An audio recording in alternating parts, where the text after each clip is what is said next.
started because we have a lot to cover today. So my name is Anis Ansari. I'm a program manager on the Enterprise Portal team, and I have lots of exciting things to show to you with Enterprise Portal in AX 2012. Now, before I get started, I always like to clarify the kind of content that I'm going to cover in the talk. So if you are interested in lots of technical demos, development-related tasks, then this talk is for you. That is what I'm going to do in the bulk of my presentation. I'm going to be talking about some features and other things as well, but the bulk of this is going to be a technical talk. So if that is not something that you would like to see, you have the opportunity to go on to your next favorite session. That's just to clarify, because I know it's a packed schedule. You guys run around trying to find the best sessions to attend. Okay, so that being clarified, I'm glad not too many of you walked out. How many of you have played with Enterprise Portal in 2012 already? Okay, not too many. That's good. So for the ones who have already played with Enterprise Portal in 2012 and you know what model-driven list page development is, if you know what detailed page development is, if you know what I'm talking about right now, I'm going to be covering those same topics. So if you already know those things and you want to sit through as a refresher, that's great. But if you already know those things, then it might be a repeat of the information that you already know. So just to clarify and give you the right perspective before I get started here. All right, so let's get started. So I like to keep my slides very bare, and I like to do more demos as much as possible. So the two key takeaways from this session. So Enterprise Portal, how many of you know what Enterprise Portal is? Okay, almost all of you. How many of you have seen it in 2012 at least? Okay, so I'll show, not too many, so I'll show you some pages as well just to give you some context. But Enterprise Portal, think of it as the web client for Dynamics AX. And for this session, our focus is going to be development-related tasks. So I'm going to show you how Enterprise Portal enables developers to save time and cost by writing less code and by sharing code and metadata between Enterprise Portal and the desktop client. So with this release, we have enhanced our development tools and framework. We have added lots more web controls, web parts. We have added support for model-driven development of list pages, everything to help developers get more done in less time. So all the demos, everything I do here are going to mainly work towards these two key takeaways. I will quickly cover some of the other aspects as well, but these are the main two key takeaways here. Before we delve in further, let's quickly see what are the three types of users that Enterprise Portal caters to and how we have done work in 2012 to address some of the pains and challenges faced by each one of them. So from the end user perspective, Enterprise Portal delivers an exceptional experience, allowing end users to accomplish tasks quickly and efficiently. It does this by providing a familiar, flexible, and efficient user interface, a role-tailored portal, and it gives them a great view of the business data. Enterprise Portal enables instant access to information through self-service portals like Employee Self-Service Portal, Vendor Self-Service Portal. And it is not only for people inside your organization like employees, but even outside like vendors, customers, partners. As a developer, you will be able to quickly respond to changing business needs, which is the number one requirement for a lot of developers. We have also enabled rapid application development, so you will be able to build, customize, and extend Enterprise Portal faster than ever before. And we have also done a lot of the work in enhancing our framework and tools and enabling lots of metadata settings that allow you to instantly enable common patterns that as a developer you had to write code for in the past. From the administrative perspective, system administrators will enjoy higher levels of efficiency and productivity because we have enhanced the installation, deployment, and management process. We have an integrated prerequisite checker which verifies that everything you need for an Enterprise Portal or AX installation is in place. If it is not, it will try to install those things. If it can't find those things, it'll give you clear instructions with links and what you need to do to be able to install those things. Similarly, if you are managing enterprise portal, we have an AX update portal utility. Now you can do granular updates. By that I mean you can deploy a single asset like a web control, or you can deploy all the web controls. So you can do as granular as you want. You can even do remote updates. So if you are on your admin box, you want to deploy a web control to a remote EP server, that is also possible. So enhancements like these and many tasks that used lots of manual steps in the past are now, it's possible to automate them. Any questions so far on these, what I've spoken so far? Okay. So like I said, I'd like to keep my slides bare minimum. I try to keep as much demo and coding as possible because that's what I feel adds the most value and not PowerPoint slides. So since some of you said that you have not seen EP in 2012, before I delve into this, let me show you what some pages in EP look like.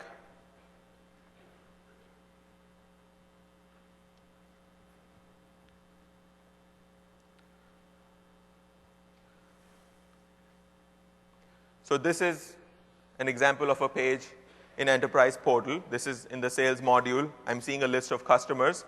You can see a lot of UX enhancements. Would you like me to cover UX enhancements? I have 2 backup slides at the end, and if I have time, maybe I will go over that. Can you show me a quick show of hands so that I can plan for it? Okay, so I'll try my best to get to it. So for now, let's focus on this aspect. So you can see a list of customers, and there's a preview pane at the bottom which shows you more information about the selected customer. If I change the selection, then the preview pane and the fact box areas will update, and you will see information about the selection. So similarly, if I go to say like the employee services portal, here's a list of expense reports that the employee has filed. Same thing with the preview pane and with the list of expense reports. If I was to open one of them, you would see the expense report open up in a details page. So you have a list and you have a details page. Similarly, here you have a list and you have a details page. So a bulk of enterprise portal works with these 2 common patterns. You have lists of things and you have detail pages where you can view and edit the details of a particular entity. So what I want to do is I want to show you how you can build these list and detail pages, taking a sample scenario, and then I will show you an end-to-end scenario where you can build this with me right here, right now. So if you are not familiar with the fleet management application that we have out there, think of it as your typical rent-a-car application. So you have a fleet of cars that you're renting out to people. So let's think I'm going to build on top of that fleet management application. By the way, it is available for download out there. You can download fleet management. You can set it up. There's an entire white paper and document on how to do that. If you want links to that, you can simply search for it, or you can contact me and I will show you where to get it. So I'm building on top of fleet management. So the scenario is that you want to build a list of vehicles where I can come here and see a list of vehicles. So somebody in the sales office is seeing a list of vehicles, and they can go ahead and edit this list of vehicles. So here's the list page. I can select vehicles, and then you can see there's a chart that I created there. Some of the components that are there on the side I'm going to reuse. I'm not going to be building each one of them, but I will show you and give you enough details so that you know what I've done there. And then if I want to edit a vehicle, I can go in here and I can edit this. And if I go back in there, you will see that it saved my changes. Okay? So this is the page that I'm going to build. I already pre-built it just to give you an idea of what we are going to build to. So to start with, we will build a model-driven list page. What is a model-driven list page? It's a way to build a single form in AX that appears both in desktop client and enterprise portal, and you simply model it. You drag and drop data sources, fields, you put the fields that you want in the grid, you want all these things. Bulk of the development for that is modeled, so that's why it's a model-driven list page. Because it's modeled, we are able to take all the content that you modeled in the client, and we are able to create a corresponding page in Enterprise Portal for you. We will create a details page like I showed you, and then finally we will connect the two using the new modal dialog pattern that you saw. You saw that there was a modal dialog popping out on top of the window of the list page. Before we go in there, a quick, very high-level overview of the architecture of Enterprise Portal in case you haven't worked with it before. So on the broad scale of things, there's 5 things involved in Enterprise Portal. There's ASP.NET, there's SharePoint and the SharePoint Content Database, there's the Application Object Server and the Dynamics AX database. So as a developer, you will define business objects, logic, relations, everything using MorphX. As a developer, you will also create web user controls in Visual Studio. These web user controls will access the data through our data access layer to the business connector. It will also access business logic through proxies. Then to be able to show these controls, you will also create SharePoint web part pages. These web part pages, like the name suggests, contains web parts, both AX custom web parts and SharePoint web parts. To show your custom user control, you can use one of our web parts, which is the user control web part, and that can host the control that you build. And finally, these SharePoint web part pages are surfaced to the end user through the various self-service portals like employee, customer, vendor self-service portal, so on. Any questions on this or anything so far?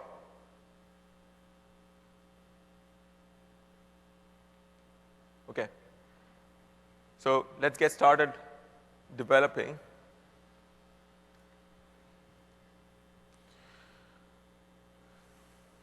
So to build a model-driven list page, you start in MorphX. You'll be modeling the list page in MorphX. So first thing you do, go to the Forms node, create a new form. Let me minimize this window. Okay, let's call it FM Demo 2. Once you create it, from the form template menu, pick list page. And now it's going to prompt you and say, changing the form template is going to cause some changes. This is mainly a warning if you are trying to flip that for an existing form, because it's going to alter the structure of the form. In my case, it's a new form, so I don't really bother about this. I'm going to click, yeah, I want to continue. What that template does is, if you go to the Designs node, you will see there's a section for Action Pane, there's one filter, and there's a grid. So these are the things that it adds automatically for you. It helps us enforce consistency throughout the application. So I showed you list and details pages with action panes and things like that. By using this template, we are able to enforce those UX patterns that users are familiar with consistently throughout the application. So everywhere you go, you see the filter, the grid, the action pane, and these patterns are easily applied using this template. So now that we have the form, we need to pull in the data first. So I have an existing query that I'm going to use. Okay. You can see that it pulled in those two query data sources. I'm going to open a new window for this one. Now I want to set the data source on the grid.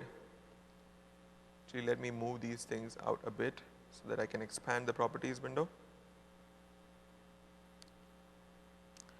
So now I want to first set the data source for the grid.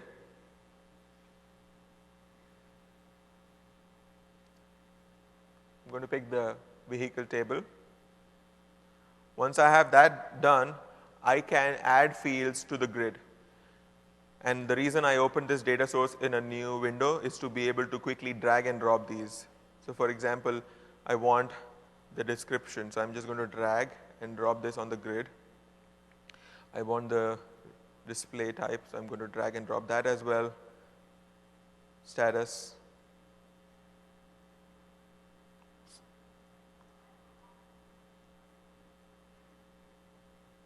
Come on. Let me try without the mouse.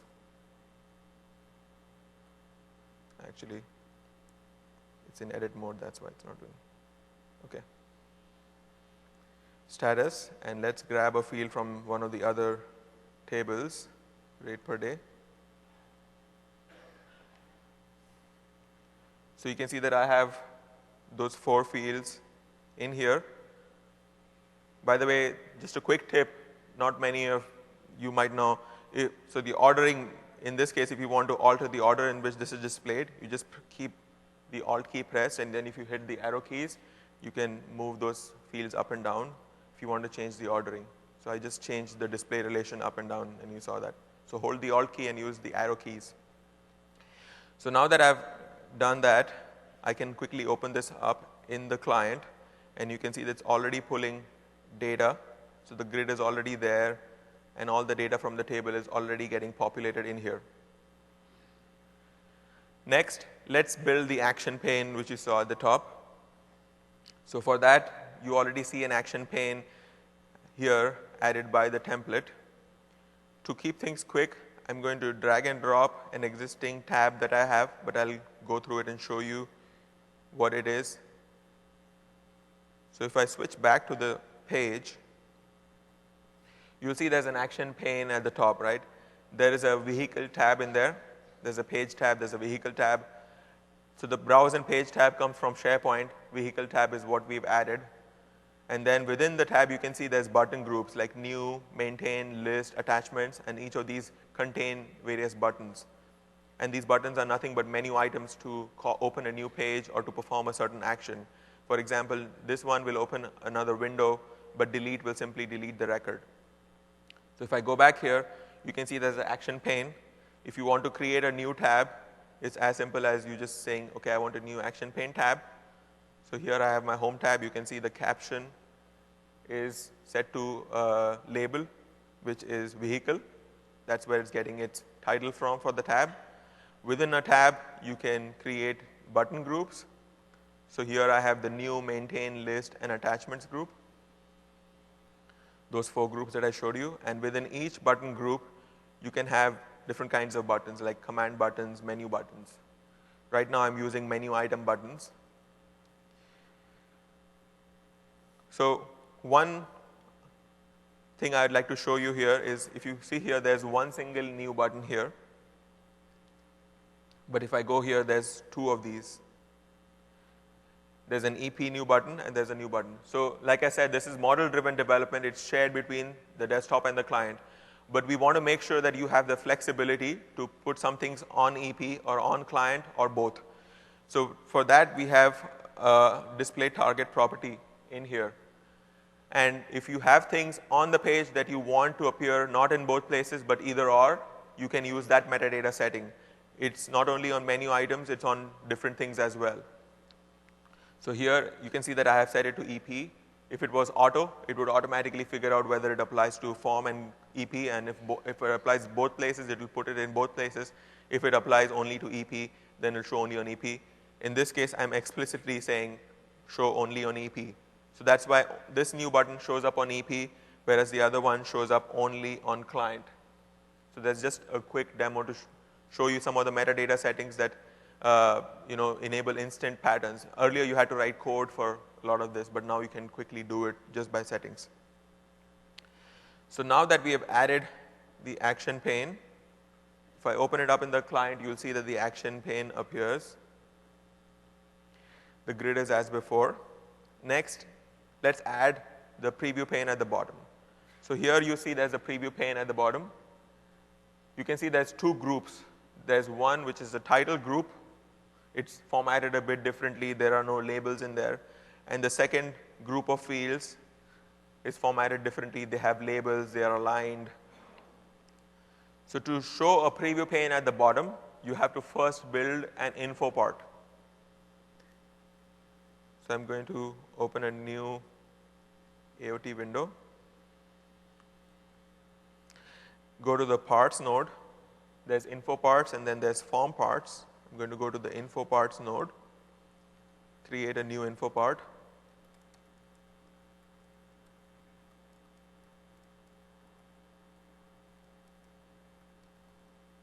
Okay.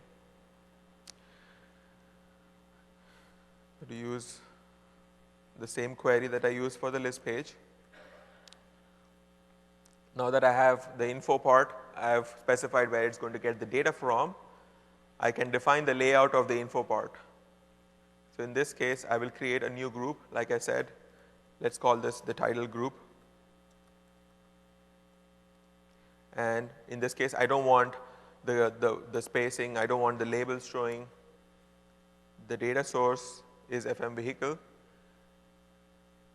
Once I have the group, I can add as many fields I want to display in that group. So I'm going to do a new field.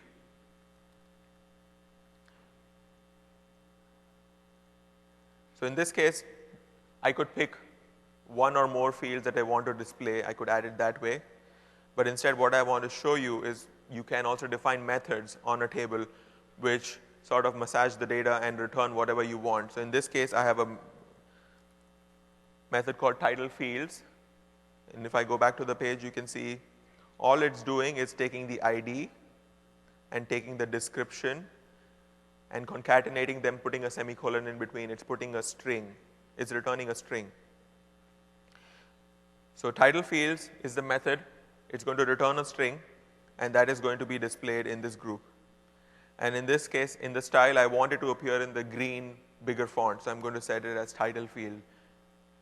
Title field is the style for that big green font. So once I have that group defined, let me add another group for the two fields that we're displaying at the bottom.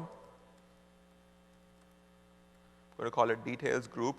In this case, I want labels and I want all the spacing and all these things. I'm going to select the same data source. And I could right-click this and add new field like I did for the title. But to show you something different, you can even define field groups on a table. So you already have the auto summary and other field groups defined. You could define your own group of fields that you want to be pulled. And in this case, I have a preview group that contains those two fields. So instead of putting one field at a time, I'm simply going to select that group of fields, and it's going to pull all of that in for me. So I'm going to save that. Now that my info part is done, I want to find a way to link it to the list page. To do that, you have to create a display menu item that points to this info part. So I like to open multiple windows and so that I can quickly drag and drop. So there's a menu item node, there's a display menu item, and here's my info part. I'm just going to drag and drop that in there. So you can see it created a display menu item for me, object type info part, and it points to the same info part that I just created. Save this. Okay. And now I can go back to my list page that I created. You see a section for parts in there. This is basically a reference to the various info parts, form parts. So I'm going to drag and drop this display menu item in here. Couple of properties that you can check. Again, you see there's a display target, so you can choose parts that appear only in EP or only on client. You can see the data source, you can set up the relation however you want it to be. And you can provide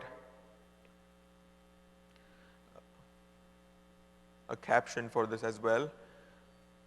Forgot to do that, so let me quickly go ahead and do that in info part. So this is preview pane. Okay. So now that I have added this info part here, you see there's also a property called part location. If it's set to auto, it will appear in the right-hand side, the fact box area that I showed you. But we want it to be displayed at the bottom, so instead you should select the preview pane for this particular part. So if I save it and I open it up, you will see there's a preview pane. Now it doesn't appear at the bottom, only in the development environment. There's a bug which unfortunately we didn't fix. it should appear at the bottom in the client and in EP when you actually see the page rendered. So right now you see the preview pane. If I change it, you will see that it reflects whatever my selection is. So I was able to create an info part and link it to the list page. Next, you'll see that I have a bunch of, so there's a preview pane we created, and we have a bunch of other similar items on the side in the fact box area. So I have a chart. This is an ASP.NET chart, and I have like a recent rentals and other parts in here as well. To save time, I'm going to use my existing parts, but I'll quickly show you how you can create those as well. So I'm going to grab all of these. These are the same things. These are either info parts or form parts, and we are linking to them through a display menu item. So I'm going to drag and drop all of these in here. Save this. So the interesting one in here, for example, is the ASP.NET chart. In this case, it's not an info part, it's a form part. So the difference between an info part and a form part is an info part lets you display this textual information like grids, fields, and things like that, and it appears both in client and EP. For a form part, if I go to the form part node, so again go to parts, form parts, you can see that's my form part, that's ASP.NET chart. If you are building a form part, then you have to build the form for the client and the manage content item, which is the web control for enterprise portal. So you have to do both things. So that's the difference between an info part and a form part. In this case, you can see that I have the web control created, but I don't have the corresponding thing to display on the client. I could be using some sort of charting functionality to do that, but I just want to show you how you can put something on EP, and for client, I'm skipping that part for now. So you have the competitor rates form part linked here. In this case, it's automatically going to figure out whether it needs to go on EP or client because there is no corresponding form linked. But just in case, if you want to, you can set this to EP and ensure that it shows up only on EP. Now if I open this up, you will see all those parts appearing in there as well. If I switch, they both get updated. Actually, recent rentals. Okay. So far, we've created and shown you only this list page in the client. And we modeled it. We've only put stuff in. We've dragged and dropped stuff. We've put all these settings. The data binding and all these things were defined. But how do you get this in enterprise portal? So to do that, you need a display menu item that is linked to the form. So again, I'm going to go to the menu item, display menu item node. I'm simply going to drag and drop this guy. And you see there's a display menu item created for me, object type set to form, and it's pointing to the form that I created. Let's save this. And only for a model-driven list page, because you've modeled it, you've not really put much code in there. There's ways to put code in there, but it's limited compared to the normal form. So you can't just deploy every form, every list page to EP. It's only these model-driven list pages that you can deploy to EP. Once you have the menu item created, if you right-click on it, then you see there's an option to deploy to EP. And again, I want to make sure that you got it, that this is only for the model-driven list pages. Many of you have sent questions earlier saying, I tried to deploy a list page to EP, but I don't see the option there. That's only because it will only be enabled for model-driven list pages. So let's deploy this to EP. It's going to ask me which module do you want it in. So I'm going to say, let's put it in fleet management. Now it's going to go behind the scenes. It's going to create the web part page. It's going to take all the content that I modeled. It's going to create the corresponding web-related assets, and it's going to give me back a URL to where I can go and see the page. So if everything goes successfully, it will create a web URL menu item, and it will create a page definition, and it should report back to me with those things. So you can see that it created a web menu item, and it created a page as well that points to that web. The web menu item points to this page. So let's grab this, go back in here. So you can see that this is list page demo. And I'm going to replace this with what we copied, demo 2.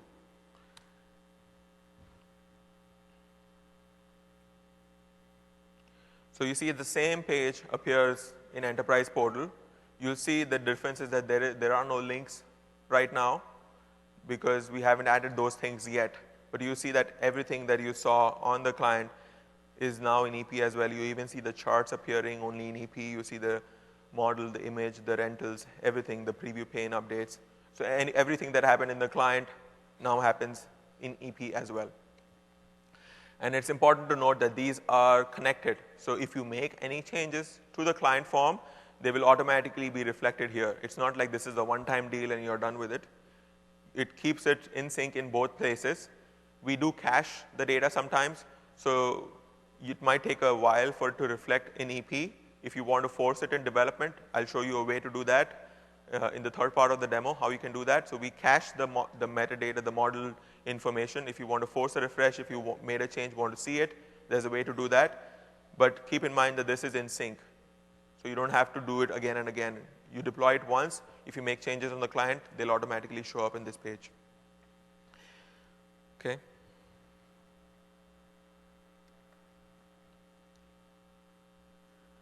So I showed you the model-driven list page development and how earlier, if you were developing in 2009, if you were creating a list page, you had to create one form for the desktop client, one web page for the web control for Enterprise Portal, and you had to keep those in sync all the time. But in this release, we have provided a great way for you to be able to keep both in sync by using model-driven list pages. So you don't have to do twice the work. Your work is simplified, maintenance is simplified, you save time and costs. We would have liked to extend this to details pages. That is one of the questions I get all the time. The reason we investigated that, but we found that the detail page scenarios vary quite a bit. The list page scenarios are very focused. They're a list of things, but details pages, people require more flexibility. So in this release, at least, there is no support to model details pages. Any questions so far on the model-driven list page? Yeah. So the question is detail page modeling going to be supported in the next version? The answer to that is TBD. We keep working on it. I don't know how it's going to shape out. The next release, like you saw in the keynotes, it might be very different. Things might be different. So how it shapes out is that we constantly work on that, and then the answer will come out when you see it. Okay. Any other questions on model-driven list page development? Yeah.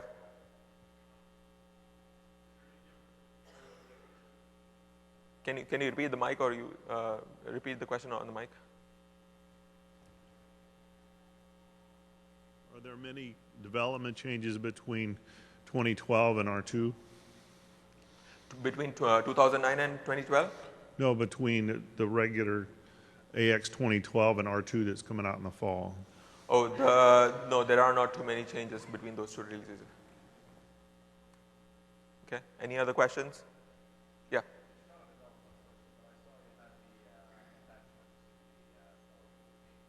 Yep. So attachments to the form, you mean the attachments button in the action pane? How is that synchronized to EP? So we have a document handling functionality that takes care of all of that for us. So you have options to store it either in a file system or on a SharePoint location. You can configure it. Okay. Any more questions? Yeah. So I showed in the, maybe, I don't know if you came in late. So there's list pages of lists of things. And then when you click on it to edit a particular record, that is a detail page. So we modeled the list page development. You can model it. It's shared between Enterprise Portal and client. It's a quick way to do things. But for detail pages, there are lots of scenarios that people like to put. It's not one simple detail page, right? People try to put different things on it. So that was a little bit more complex, and so we had to evaluate different options in there. Any other questions? Okay. So next, I'll show you how to build a details page corresponding to the list page that we just built. So here's the page that we just built.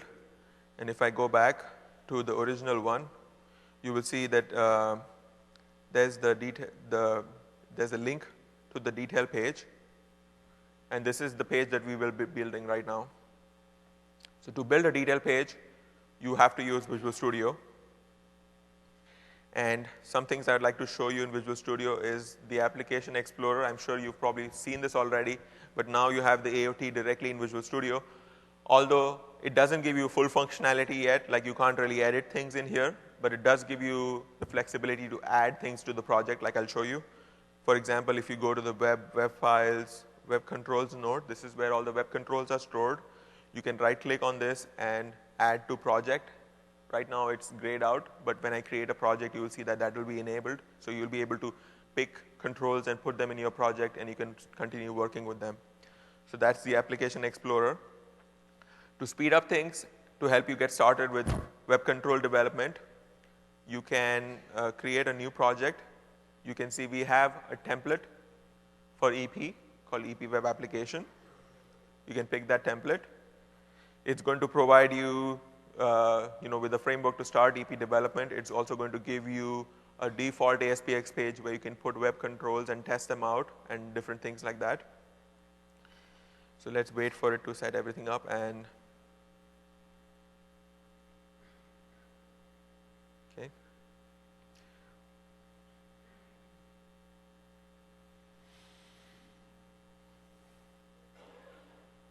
So this is the page that I was talking about where you can put controls and test them out. For now, I'm going to close that. We don't need that. I'm going to show you how to build your own control first.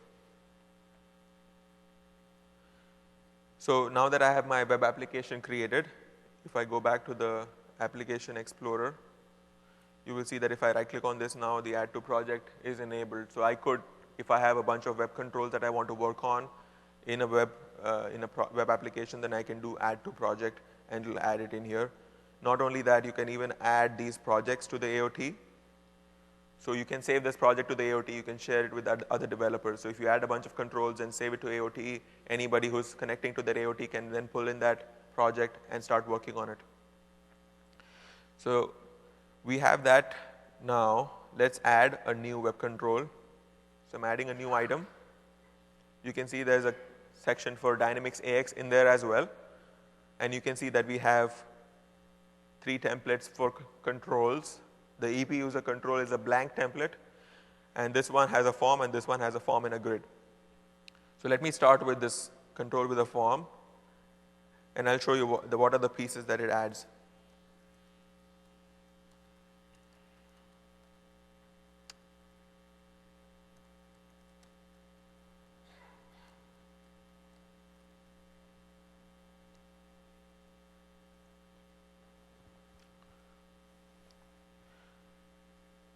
So these templates help you quickly get started because we found that these are some of the common things that people add on the pages, so we added those by default.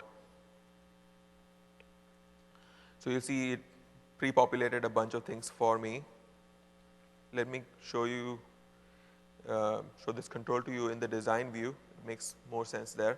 So you have the data source, which is where you pull in the data from. These are linked to the data sets that you define in Morphex for Enterprise Portal. This was something that was added the last release, the data sets. It's the same thing. And then you have these expandable collapsible sections called fast tabs. So just to quickly show you this. So here's this, we call these fast tabs, and these are the expandable collapsible sections. And then you see the fields are laid out in 2 columns. So if you go back here, you'll see to be able to contain multiple sections, you need a multi-section control. Even if you have just one section, you still need the multi-section control at the top. So you have a multi-section, you have AX section 1 and AX section 2, which are 2 fast tabs. We don't need the second one, so I'm going to get rid of that one. Then within the section, I have a multi-column control and an AX column control. If you worked with Enterprise Portal in 2009, getting that 2-column or a multi-column layout was a challenge. In this release, we have added these controls, which gives you a clean, nice 2-column layout or a multi-column layout like you would want it, and it makes it very easy to do this. So you add a multi-section to contain various number of fast tabs. You add a fast tab. Within a fast tab, you have a multi-column control, and within that, you have an AX column control, which represents a single column. And then to display fields, you add AX group controls, which will contain the fields that you're displaying in each column. So let me start. Actually, then you have the AX form as well, which kind of does the data binding for all these AX group fields. So let me start by selecting my data set. I'm typing my data set name, but you could pick it from the drop-down as well.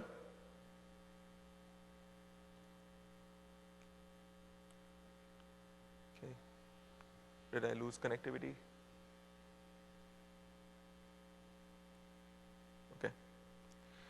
So you can see I set the data set name, and now next I want to connect this form to, it's already connected to the data source. So normally when you would start with the empty control, you would put all these things on the page: data source, form, sections, multi-sections, columns, multi-columns, groups. But if you start with the template, it's already there. It's all linked together. All you need to do is point this data source to the right data set. And in this case also, you need to point the group to the form, but it's already linked for you. So you have two groups. Let me go ahead and select this fast tab and provide the caption for this. So we had general at the top of the fast tab. And then I'm going to go and select the groups of fields that I have in here. So you see there's general, that's the caption I just typed out. Then in the first column, I want description, type, and status. And in the second, I want rate per day and note. So I'm going to select this group, the first column, click on edit fields, description, I'm going to click on add field, type, and then status. Hit OK. And then in the second one, I'm going to add rate per day. And notes. Okay. Some other things to set on the form for the data binding aspect and for how you want to display the web controls. So in this case, you see the data source is AX data source 1. The data member, this goes off of the data set views that you have for the data set. So in this case, I'm saying bind to the FM vehicle table.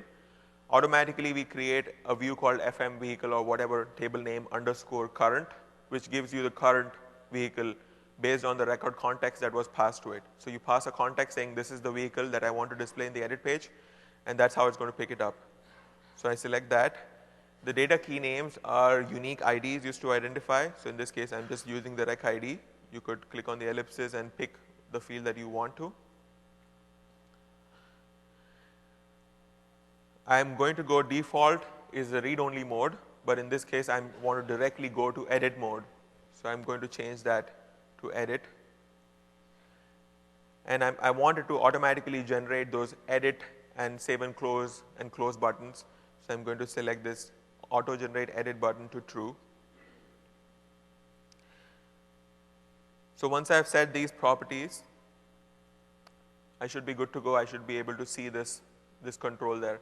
Notice that I haven't deployed this control. I haven't done anything to it yet, but this is all happening for me behind the scenes. So it's already putting this control in the AOT. It's already deploying this to SharePoint. All that stuff is happening. So if I go in here, you see that it's already in the AOT, and it's already being deployed to SharePoint. So now I have this. To be able to see this in SharePoint, even though the web control exists in SharePoint, to be able to see this, like I said earlier, you need a SharePoint web part page, and you need an AX user control web part that points to the web control. So usually you would manually go and create the page, put the web part, point it to the control, and then you would see it that way. So to speed that up, what we did was, if you go back to the AOT, if you go to the web files, actually web content managed content. You see that's our control. So there's a managed content item corresponding to the web control. And if you right click on it, we created an option to deploy to EP. What this is going to do is it's going to create a new page and put the control on it. So if that is something that you want to do with the control, this is a quick way to do that. So I select deploy to EP. Similar to the list page, it's going to ask me what module, fleet management. So again, it's going to go behind the scenes, create the web part page, make all the settings, and come back to me with the URL. So here's the URL.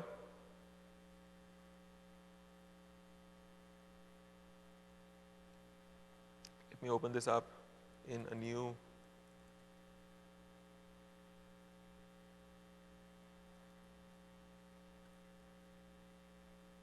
So that's edit demo 2 is our page. If I did everything correctly, then the edit page should show up. And you can see that right now it's opening in line. It's not opening in a modal dialog. It's opening right there.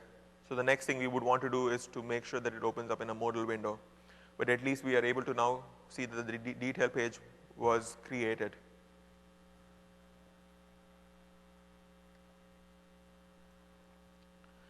So earlier, it was difficult to create these user controls. There's a lot of hoops to run through, but you saw how easy it was. I just started EP web application. I created this project. I put a control in there. I used templates all along. I just did some data binding. The only thing I did was pick a data set the right views on the form, and I was able to do a lot of data binding and just have my control appear. So you have rapid application development. You don't have to do any of those. You don't have to deploy. You don't have to do a lot of it. That's all being done for you behind the scenes. Any questions on this detail page development before I move ahead?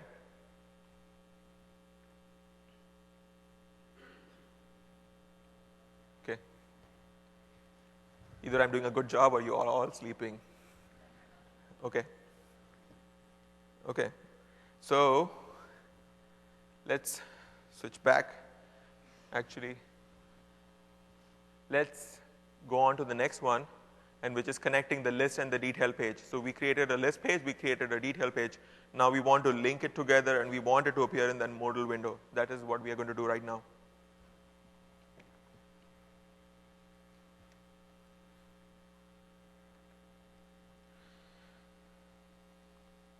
So when we created a web control and we deployed it to EP, you saw in the info log that it created a web menu item automatically.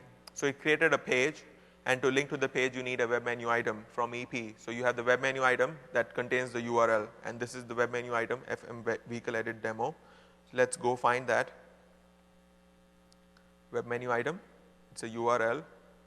So that's the web menu item that was automatically created for me. If you see in the URL, it points to the same page. To be able to open this in a modal window, earlier, it used to open in line like you saw right now. There's problems with it which I can describe later. But now you want these various interaction patterns, like you want a modal dialog, you want a second level of modal dialog, you want various interaction patterns. All that is enabled using some metadata settings in here. So on a web menu item, you'll see there's a window mode property. Right now it's set to inline.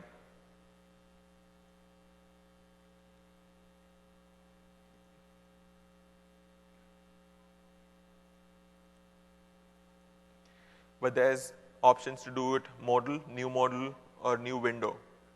So modal means open it in a modal window. New modal means always open in a new modal. So even if you are in a modal window already and you have it modal, then it will reuse the modal window. But if you have it set to new modal, it will pop up another modal window on top of the old one. So that's the difference between modal and new modal. And new window, obviously, as the name suggests, it will open up a new window altogether. So I'm going to set this to modal. And then for the size of the window, we have provided some predefined sizes which you can pick from. Most of the time, these should be fine. If not, there's a window parameters which you can set to define the exact size up to the pixel that you want. So in this case, I'm going to leave it as large.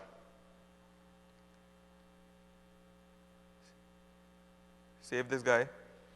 Now I want to link this to the list page. To do that again, our good old friend, the display menu item.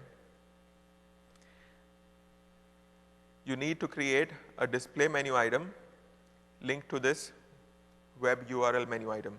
So I'm going to create a new menu item. In this case, you will see there is a web URL menu item, web menu item name. I'm going to paste that name in here. Now I have the display menu item created, and I can use it to link it to the list page to the detail page. So I'm going to go to my list page, expand the designs node, expand the grid, and these are the fields that we added in the grid. Our recommendation is always to add it on the first column. So I'm going to select the first column, and there's a hyperlink menu item. I'm going to paste that in there, save it, and that will link it up. Now if I go back here,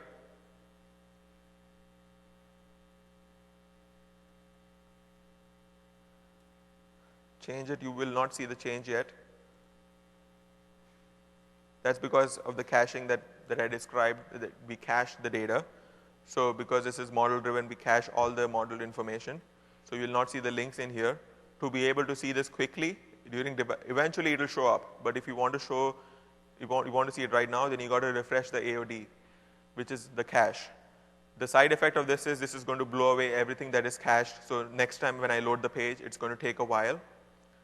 So while that process happens, I'm going to switch back to the presentation, come back and show you the link setup.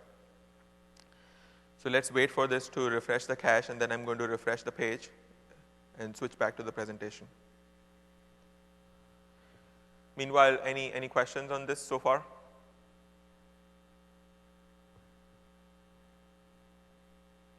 Okay, so the elements have been refreshed. Now I'm going to refresh this page, and it might take a while because it's going to build everything back again.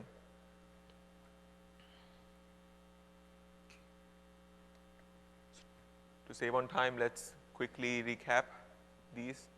So you saw how easy it is to enable those patterns. I'll show you that it now opens up in a modal window, and you didn't have to do much. You had to pick some settings, and you were able to establish interaction patterns. You can even establish different interaction patterns like 2 levels of modal windows and anything that you want. Any questions on this? Okay, so this page came up. You can see that it is page 2, and then there's a link now. And if I open it up, it opens in a modal window, and able to edit and save and close. So that's the whole scenario end to end. Okay. So I put these tips together for you in case you want to quickly recap on the things that I went through. So I don't want to go through these one at a time, but I'm hoping that you will eventually get the slide and you will have these for reference as well. It lists all the things that I quickly did at a high level about how to create the model-driven list page and how to create the detail page.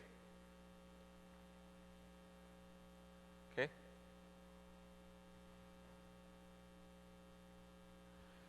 Next, I want to quickly talk about some of the features. So we did a lot of things from development, administration, UX perspectives. From the development aspect, you already saw model-driven list pages, you saw the framework enhancements, you saw the application explorer, metadata settings, a lot of those. Some other things that we've done is proxy generation. If you want to access business logic using through your web controls, you got to use proxies. Earlier, you had to manually edit files. Now you don't have to do that anymore. You simply use a C# class library project, add it to the AOT, and we take care of a lot of that for you. So it's easy. We have a lot of videos out there. If you want, I can provide you links to that. We have single box and developer installs. So you can put all AOS, EP, SQL, everything on the same, or the database, everything on the same box, obviously for development only, not for production. And we have developer install, which enables the settings for a debugging environment. So you don't have to go looking, oh, where do I enable this in the web config? Where do I enable this debugging setting? So it's already done for you. From the administration perspective, we have a prerequisite checker. Like I said, it'll check everything for you. It'll give you links. It'll install things for you. We have a summary report. So earlier we got feedback that, oh, I can't find things in the error log. So we have summary report. It quickly tells you what the error is or what the success is, where it was installed, all the URL, everything. Obviously, the log exists. If you want detailed information, you can go to the log and check it out. We have granular updates, like I talked about. We have no longer need Kerberos. That was a huge, huge pain point when you're setting up multiple multi-box role centers. We don't use Kerberos anymore, don't need it. We use a trusted subsystem model where an account is trusted, which is used for authentication, but authorization happens for the user that is using it. Then we have huge performance improvements, 20 to 30% improvement in many cases, in some cases even 70%. If you further want to tweak performance, we have support for Windows Server App Fabric, which is a distributed caching engine, and you can make EP perform really fast using those caching engines. And then we have pluggable authentication, which means you can use forms-based authentication. So if you have external users authenticating to the system, you don't have to create an Active Directory account anymore. They can manage their own passwords, credentials, and things like that. You can use ADFS, FBA. We have AD group support. That means you add all the users to a group, and you can provision them that way. You don't have to provision one user at a time. And from the UX perspective, we have a bunch of enhancements, quick filters, advanced filters, quick filters. Maybe I can show those slides to you at the end. Here's a quick overview of how the application functionality in EP has expanded. I'm sure you've probably seen some of those presentations in this week. Broadly, you can classify these into 4 categories: employee professional, self-service, vendor self-service, and customer self-service. In EP 3 and 4, we just started. AX 3 and 4, we just started, so we had a small set of functionality. In 2009, we added the vendor portal, and then we added a bunch of functionality. And in this release, we have significantly enhanced and increased our footprint. There's some really cool things like employee shopping sites, travel requisitions, project scheduling, case management, online RFQ collaboration for vendors, and a lot more. So before I end, let me quickly show you those. I just put them at the end in case you want to take a look at them. So the UX enhancements, since some of you asked for it. So at the top, you have the top navigation, which is a set of links to the different modules that a user has, like sales, procurement. They are always visible, so users know where they are. Once you are within a module, you use the links on the left-hand side of the page that we call Quick Launch. In 2009, this was a flat set of links, but in this release, we have a hierarchy, so you can have multiple levels of links in there. To find a record, you can use a quick filter and advanced filter. In a quick filter, you simply select the field that you want from the drop-down and type a value to search on within that field. It reduces the number of clicks required to find a record. An advanced filter gives you with an extended list of fields and operators, just like it did in 2009. Then you have the preview pane and the fact boxes. Preview pane, fact boxes are great ways to display more data to the user on the same page, so they don't have to navigate away from the page.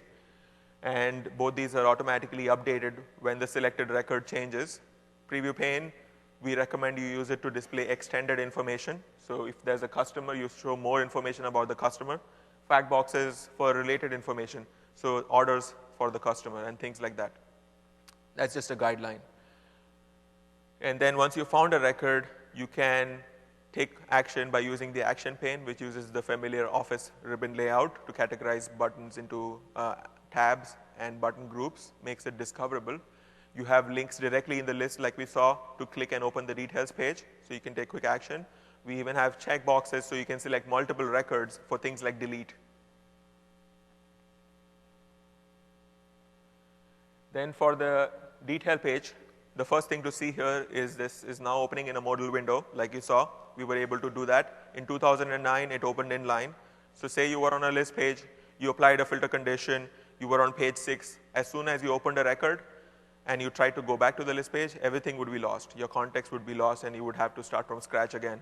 We addressed that issue by opening these in a modal window. So all your context, your pages, your filters, everything remains in the background, and it's not lost. You can close this modal window, go back where you left on the list page. We have auto buttons, like I showed you, auto-generate edit buttons. You can automatically framework adds, save and close, edit buttons. We have a 2-column layout. It was difficult to achieve in 2009, but you saw the AX column, multi-column controls makes this really simple. We have fast tabs, which are expandable, collapsible sections, like the desktop client, and we have summary fields, so you can see the most important information directly in the header. Summary fields is a data group defined on the table. That's how it gets populated. So that's for the UX enhancements.